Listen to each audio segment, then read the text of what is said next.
Custo de vida, emprego e desemprego, cesta básica, tarifas públicas, salário mínimo. Agora, na Brasil Atual, a análise do DIEESE. Nós vamos conversar agora com o diretor técnico do DIEESE, Fausto Augusto Júnior. Bom dia, Fausto. Bom dia, Glauco. Bom dia a todos. Fausto, nós temos aí mais uma má notícia para o trabalhador brasileiro, que é a questão da inflação, né? As projeções para 2020 já sobem, apoiadas justamente por conta desse recente aumento de preços dos alimentos, né? Os preços que no atacado subiram 15,02% em 12 meses até agosto, e os alimentos no varejo, que no mesmo período aumentaram 8,5%. Como é que você vê esses dados, Fausto? Bem, Glauco, são duas questões um pouco diferentes. Nós temos hoje uma inflação bastante baixa, ela está subindo agora, em especial no segundo semestre, mas deve caminhar para ficar dentro da meta ou até um pouco inferior ao limite que o governo, enfim, que o Banco Central define ali, a banda da inflação. Mas, por outro lado, o que a gente está assistindo é uma elevação muito severa dos preços da alimentação, dos preços da cesta básica, o que de certo modo atinge principalmente os mais pobres, atinge os trabalhadores em cheio, né? Nós estamos falando de uma cesta básica aqui em São Paulo que já superou a casa dos R$ 500, ou seja, se gasta mais da metade ali do salário mínimo para você poder adquirir a cesta básica. E nós estamos vendo um conjunto de produtos essenciais subindo de maneira bastante acentuada, né? E aí produtos que fazem parte ali do prato aí da maior parte dos brasileiros, que é o caso do arroz, é o caso do feijão, é o caso do óleo de soja, é o caso da carne, do leite, ou seja, nós estamos aí no meio de um processo de elevação dos preços que, na verdade, não tem como fundo o consumo, até porque o consumo está deprimido, a economia está paralisada, mas o que a gente está vendo é por conta da oferta, os preços, alguns preços essenciais aí de produtos, né, vinculados à cesta básica que estão subindo bastante. Isso coloca um alerta com relação à inflação, mas não diria que para esse ano ainda, né? Porque a gente tem um pouco esse terror aí de quanto que a inflação vai ser. Na verdade, o que nós precisamos é fazer a economia crescer, né? O que nós estamos com bastante dificuldades hoje é, de fato, em relação à renda. Vamos assistir nos próximos meses como é que isso vai se comportar, se a economia minimamente se aquecer, como é que os preços vão reagir aí nos próximos semestres.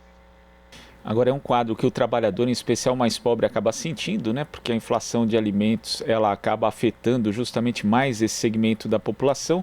Mas existe também um dado, Fausto, que, como você falou, né, é uma questão extemporânea também, está relacionada à alta do dólar, também a questão da demanda chinesa. Só que sempre que tem alguma elevação de inflação no Brasil, a receita em geral é sempre a mesma. Aumenta os juros, vamos reforçar ainda mais a austeridade fiscal, e o Brasil não pode ir também por esse caminho, né, Fausto? Não, é até o contrário, Glauco. Quando começa essa discussão aí sobre a inflação crescer, é sempre bom lembrar que nós estamos com uma inflação em torno de 2%, um pouco acima, dependendo das previsões, o que é abaixo, inclusive, do limite mínimo da meta. O que nós precisamos hoje é geração de renda e crescimento.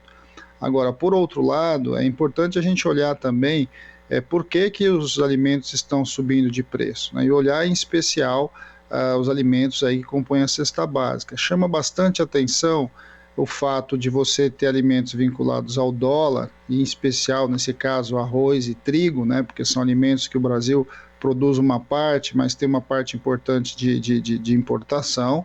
Então, o fato de o dólar estar aí acima dos 5,30, 5,35 é bastante significativo. Vamos lembrar que há pouco tempo atrás se falava que o Brasil ia acabar se o dólar passasse de 3,80. Nós já estamos a 5,30, chegamos a beirar os R$ 6 com relação ao dólar.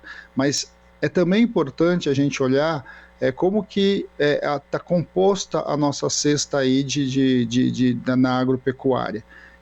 No caso do óleo de soja, a gente tem uma elevação porque os produtos, não só no caso do óleo de soja, mas no caso do óleo de soja, derivados de leite e derivados da carne, toda vez que o dólar sobe, é mais interessante o produtor exportar.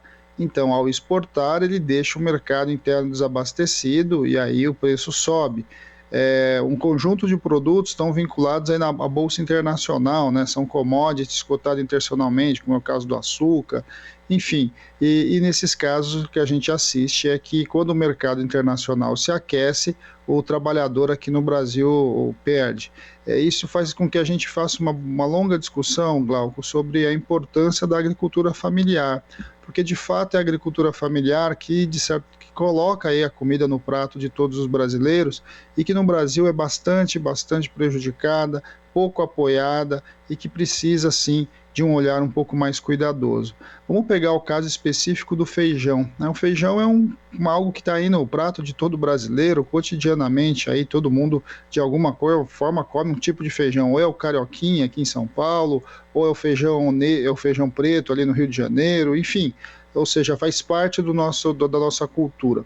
O feijão tem cada vez menos, uma produção cada vez menor, normalmente vinculada ao Nordeste, e vem perdendo espaço na cesta aí de produtos produzidos pela agropecuária, em especial porque a agricultura familiar vai encolhendo, são produtos que de alguma forma estão vinculados a essa produção de alimentos para o mercado interno e que precisa de apoio, precisa minimamente ser observado com bastante atenção.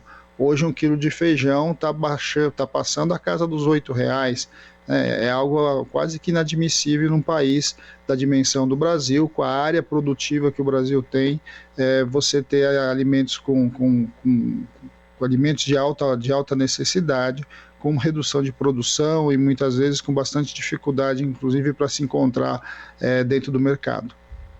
E ainda também, além de saltar aos olhos a necessidade desse apoio à agricultura familiar, a gente também tem que questionar o modelo, né? Mais um motivo para questionar o modelo de agronegócio adotado no Brasil, porque quando tem um cenário favorável a ele, tem esse tipo de impacto. Além de não ter as vantagens que se cantam, né? Vários estudos apontam, por exemplo, que nas áreas onde o agronegócio é forte no Brasil, não se criam tantos empregos assim proporcionalmente, ainda mais quando se compara a outras atividades, e ainda por cima a renda gerada é baixa, né? É uma renda concentrada, principalmente para os donos do agronegócio, mas ainda temos esses impactos aí, como essa recente inflação de alimentos, né, Fausto? Não há dúvida, Glauco. Esse modelo agroexportador que o Brasil, de certo modo, implementou e faz parte da sua história, desde a sua origem, quase que desse processo de exploração, de alguma forma vai limitando o nosso crescimento de um lado e vai quase que empurrando para a gente uma espécie de monocultura, né? O Brasil hoje é um grande produtor de soja, um grande produtor de etanol, açúcar, um grande produtor de café, e um grande produtor de carne, mas quando a gente olha para o conjunto dos alimentos necessários para a população, a gente vai ver que a diversidade tem que ser muito maior, e essa diversidade de alguma forma fica limitada e fica concentrada na agricultura familiar. Eu insisto, Glauco, que é fundamental a gente pensar num processo de democratização da terra, num processo de desconcentração da terra e de que, de alguma forma, a gente tem ali, além da própria reforma agrária, a gente caminhe para ter um sistema de apoio ao pequeno agricultor, porque lá o pequeno agricultor, no seu cotidiano, que garante ali a produção, que garante minimamente o abastecimento das famílias aqui no Brasil. De alguma forma, a gente precisa fazer esse debate. Aparentemente, toda vez que se discute a questão agropecuária no Brasil, a resposta que se tem é que tudo vai bem, tudo funciona direitinho, afinal de contas, nós estamos exportando muitos grãos, somos o maior produtor de alimentos do mundo, tudo isso é verdade.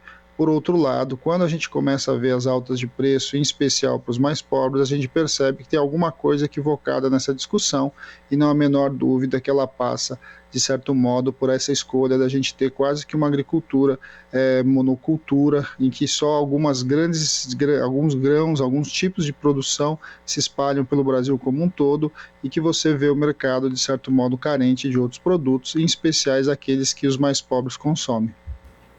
Tá certo, Fausto. Muito obrigado pela sua participação e até a próxima.